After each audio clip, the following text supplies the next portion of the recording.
So to conclude, I want to talk about uh, what makes AI possible.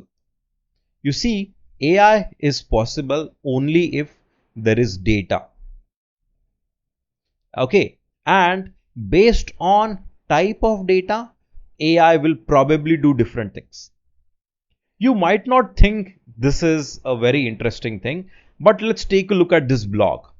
So Google actually had a competition called as a quick draw competition, in which what was the competition? It would ask people all over the world to draw something which it was asked them to draw. So let's take an example. So I'm doing let's draw. It is asking me to draw a cruise ship. Okay. So how will I draw the cruise ship? So this is the cruise ship. This is the thing, and let me just okay. So just in this much time, it has understood cruise ship. Okay. Now let's not go forward. Let's think. Let's think. You see, I am drawing the cruise ship.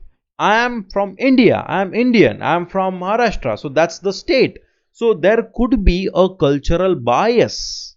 So based on the data, AI could do something.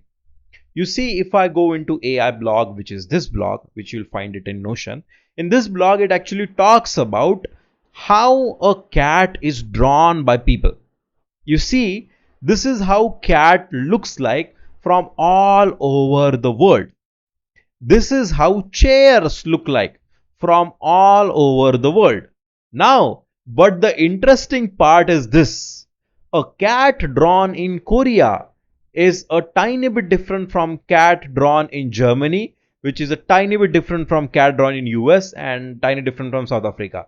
You see, people from South Africa, the chair they draw is kind of like this. In Russia, it is a bit different. In Korea, it is a bit different. In US, it is a bit different. So you see, the data has intelligence, but it has different types of patterns based on maybe demographic, based on maybe age. There are a lot of things. But the most essential part is you have to have data. If you don't have data, you don't AI is not possible.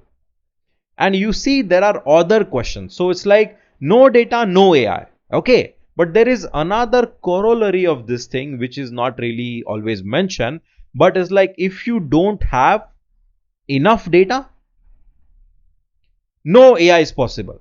Okay. If you don't have relevant data, then also AI is not possible. You see, you have to have enough data, you have to have relevant data, you have to have data. So there are these subsequent categories which kind of like are required. So these are all the factors which influence if AI is possible or not, and we have to know them so that we can actually do them well. The reason we are talking about this in detail here is, you see, there are two things: AI, AI, AI from outside and AI from inside. We are already insiders. Okay. We are actually learning AI. We are not someone who is looking at this thing from outside. So people from the outside, they can misinterpret and it doesn't have any consequence.